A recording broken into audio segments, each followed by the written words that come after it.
It's time to take a closer look at everything from opportunistic antagonists pulling off the ultimate snatch and grab, to freakishly dedicated heels who were rewarded for playing the long game, and many other undoubtedly masterful examples of a villain thoroughly outsmarting your wrestling favorites. Gareth here from What Culture Wrestling, and here are the 10 smartest heel plans in wrestling. Number 10. Edge takes advantage of an opportunity. Edge's New Year's Revolution WWE Championship heist still acts as one of the sweetest examples out there of a heel working smarter, not harder. It's often forgotten when reliving the jaw-dropping turn of events that would eventually see Vince McMahon unleashing the then Mr. Money in the Bank on John Cena shortly after surviving the Elimination Chamber, that Edge had actually planted the first seed for his cash-in earlier in the evening. On top of no doubt keeping an eye on the face that runs the place throughout his first run with WWE's top strap, the Rated R superstar clearly felt that the night of January 6, 2006 would be a particularly wise one to strike on, given the fact that whoever walked out of the chamber as champ would likely have just gone through physical hell. So in a bid to keep himself as fresh as possible, Edge would proceed to get himself disqualified during his Intercontinental Championship match with Ric Flair, nailing the Nature Boy with his briefcase whilst he was locking Lita in the figure 4. It was a different time. 2 spears later on in the night would bring that master plan to a stunning and successful end,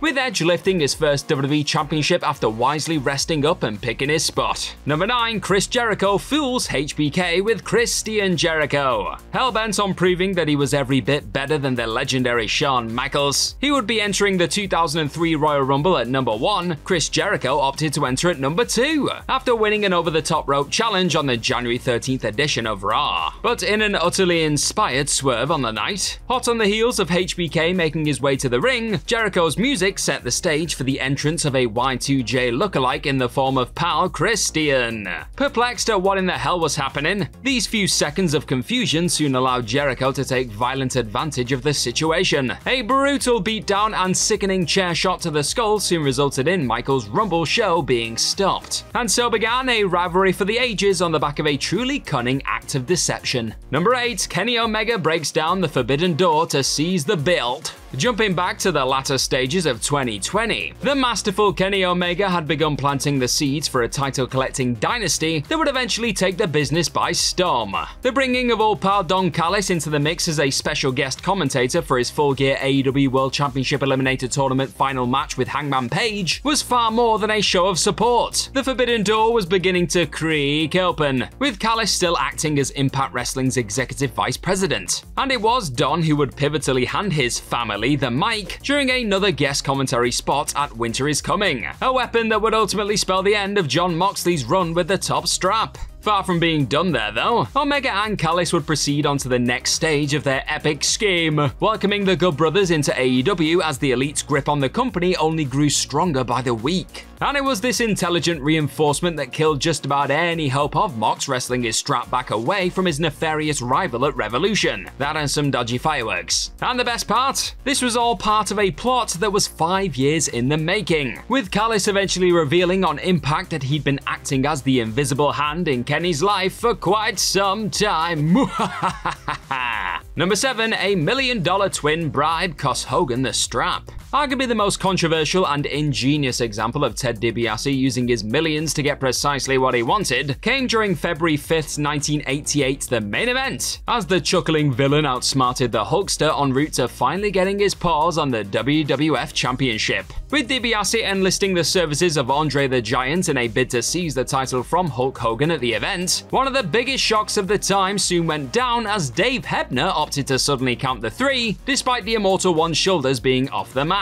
As it goes, this wasn't actually Dave at all. It was Earl Hebner, you know, his twin. What a world. Earl had been bribed by the $1 Million Man to pull a fast one on the soon-to-be departing babyface icon, with Hogan set to take some time off to film No Holds Barred. And with Dave locked in a closet during the bout itself, DiBiase was able to effectively buy the belt off of Hogan thanks to Andre quickly surrendering the strap to him shortly after. Number 6. Flair inevitably turns on the Stinger. Sometimes a devious plan is just so damn effective effective that even when you can smell it coming a mile off, there's still no guarantee that a hero will be able to avoid the incoming danger. And that's precisely the position the Icon found himself in back when he formed an unlikely partnership with none other than the Nature Boy in the lead up to WCW's Halloween Havoc 1995. Heading into the pair's match against Ric Flair's one-time pal Arn Anderson and Brian Pillman, a great many refused to completely believe the dirtiest player in the game would have the much-loved Stingers back entirely, not even after Flair was battered by the Enforcer on the first ever episode of Monday Nitro. And sure enough, Anderson and Pillman, once again attacking Flair on the night of the pay-per-view, acted as little more than another sneaky step towards leaving Sting in a truly vulnerable spot. After sitting out much of the contest due to said beatdown, Nate finally arrived late in the day, only to receive his hot tag and instantly beat the piss out of Stinger alongside his fellow scheming a-holes. Inevitable? Sure, but that still didn't make the sight of Flair and Co. pulling a fast one on the valiant Sting any less shocking to behold. Number 5, Mark Henry pulls the ultimate retirement swerve. Coming into his June 17, 2013 appearance on Monday Night Raw opposite John Cena, Mark Henry had made a few headlines with his post-Extreme Rules strap match loss to Sheamus comments of "I'm going home." So when Henry hinted at a potential retirement from in-ring action on Twitter in the lead up to that June edition of The Red Show, fans were fully expecting a heartfelt send-off to the dominant powerhouse. And for a minute there, it felt like that was precisely what was being delivered, with the world's strongest man donning his now infamous salmon jacket and telling both WWE champion John Cena and those watching around the world that he was formally retiring from the active roster. In truth though, this was all a simply stunning ruse designed to lure Super Cena into a devastating trap. Henry's true ambitions to finally take home the belt that had eluded him throughout his entire career were exceptionally laced into said farewell speech. But before John or anyone else had a chance to figure that out, the leader of the C Nation had been epically slammed through the canvas. Number 4, Seth Rollins buys into the Authority. On the back of becoming easily the most popular faction the company had seen in some time, and utterly powering through just about every obstacle in their way, the Shield added arguably the most notable notch to their belt yet in the besting of Evolution.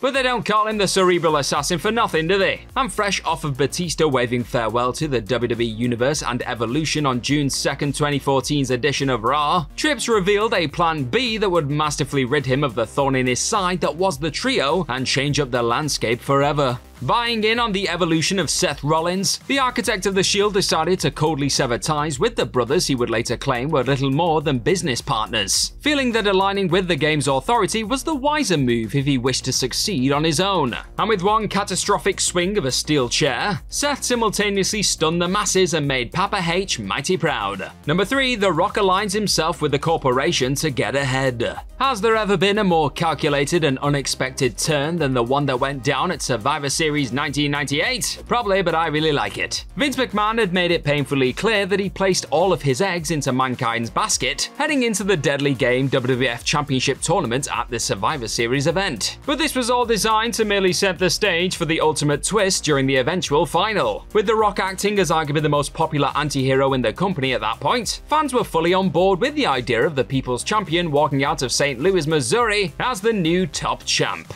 But in a rather painful case of be careful what you wish for, it was soon revealed late in the day that Rocky had been conspiring with Mr. McMahon all along, mustache twiddle. Before Mankind knew what hit him, Vince had pulled off his second screw job in 2 years and embraced his new corporate champ. But why, Rocky, why? Well, it turns out that the Great One never forgot about the days of Die Rocky Die, so he'd actually been planning on sticking it up the people's candy asses ever since. Number 2, MJF uses Regal to win the big one. MJF's duplicitous actions as he edged closer to a showdown with Jon Moxley over the AEW World Championship at Full Gear 2022 were nothing short of magnificent. After fooling the world into believing he'd potentially given the idea of not relying on backup a chance, and subtly convincing the villain of all villains that he was a potential devil worth getting behind, Maxwell executed a devilish piece of business his lordship could be proud of. In the wake of the firm taking out MJF, William Regal eventually had no choice but to offer his services to the seemingly weak Star of Tomorrow on the night of his main event battle with Will's BCC teammate. And yet another piece fell perfectly into place as the Dynamite Diamond ring was traded out for a brass one en route to world title victory. And with this final stage of the master plan to topple Mox complete, Maxwell proceeded to coldly bin off Regal with a sickening cheap shot a few weeks later. Regal's services were no longer needed, after extracting everything he wanted from the well-respected veteran. So let's just forget that last unnecessary twist on December 7th of Regal apparently knowing this was all coming and using it as a final parting lesson to the BCC ever happened, yeah? Was just a bit weird, that wasn't it? Number 1. Ollie Andersons' master plan. Ollie Anderson had locked horns with Dusty Rhodes throughout much of 1979, with the duo finding themselves at the center of many a tag team encounter, as the former often teamed with Ivan Koloff to take on the American Dream and an ally. Yet at some point down the road, Anderson appeared to have a change of heart. Ollie started to make pals with the babyfaces of Georgia Championship Wrestling over the next year or so, and it was this shrewd move that ultimately led to an unexpected alliance with Dusty, and an eventual steel cage showdown with the Assassins. Both sides were told to choose a special guest referee for the incoming war, with the heels opting for Ollie's former pal Koloff and the apparent faces going for Gene Anderson. But then, before the action could even properly get underway, Rhodes was swiftly thrown into a 5-on-1 attack, with the unanticipated turn very nearly causing those in attendance to scale the fence to save the battered babyface. Far from being a sudden attitude adjustment though, Ollie would later explain that he dedicated a year and a half of his life to convincing Dusty he could be trusted. He took beatings from oblivious former pals, pretended to fight the good fight, and his secret mission to rid the world of Dusty once and for all not only led to Rhodes being utterly massacred inside of the Omni, it also reminded the world why Ollie was truly a gloriously evil mastermind to be reckoned with. And that's our list. Know of any of the other smartest heel plans in wrestling history that we may have missed? Let us know all about them in the comment section right down below, and do not forget to like, share, and click on that subscribe button while you're at it. Also, if you like this kind of thing, then head on over to whatculture.com and find some more incredible articles just like the one this video you're watching right now is based on. I've been Gareth from What Culture Wrestling. Thank you as always for clicking on this lovely video today. Hopefully I'll see your faces very, very soon, but in the meantime, hey, just be good to yourself. Bye bye.